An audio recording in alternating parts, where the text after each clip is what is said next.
the best parts of yourself? How do you take a knee and claim your throne? How do you decide that this 1 out of 6 billion gets the horror? Oops, that was a spelling error. I meant honor of your deepest affections.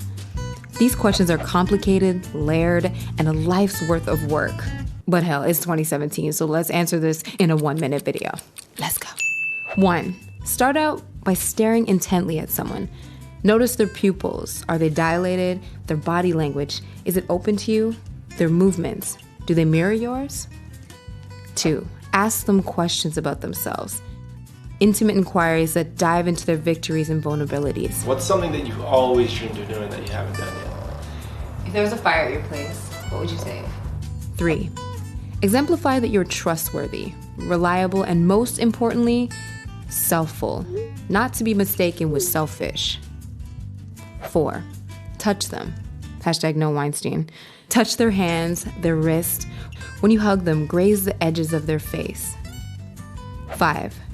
Make sure they can smell you. Obvious no, make sure you smell good. But not this kind of good. Your own natural kind of good.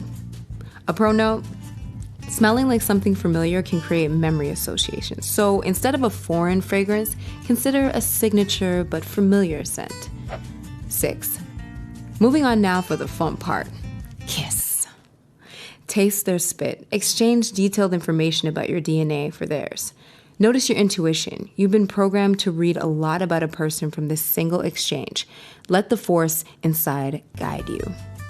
Also, don't stop at 1. Now isn't the time to be polite. How much time do we have? Oh, we wasted most of it on the kiss? Okay, let's speed this up. 7. Every time you see them, smile. Make the first moments with you rewarding and addicting. 8. Make eye contact a lot. Ask a lot of questions and listen. And so they went up to like Sabo Beach. Do you know Sabo Beach? Yeah. And you say you used to always love Warner as a kid? Yeah, I did. You remember? Yeah. So I brought it up to like once. How do you remember that? Well, anyways.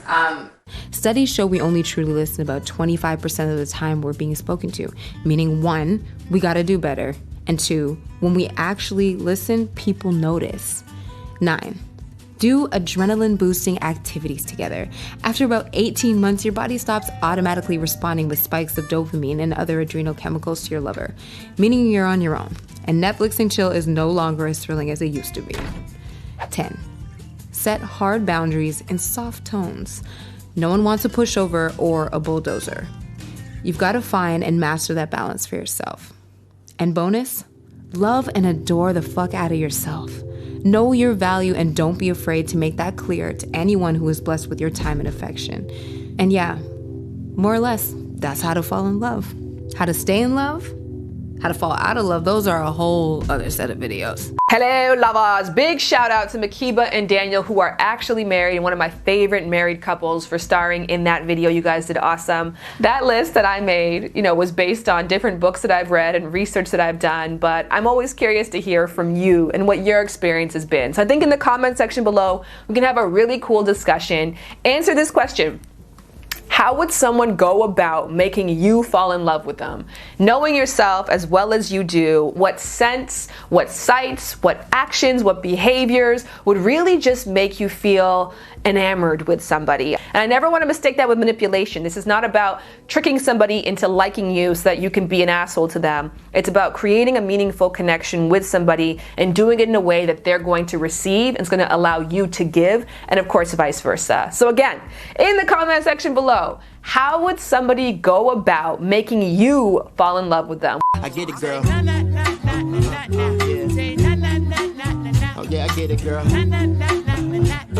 Yeah, I get it, girl. Oh. And if you don't know, get it, girl. Oh. Yeah, I get it, girl. Ain't life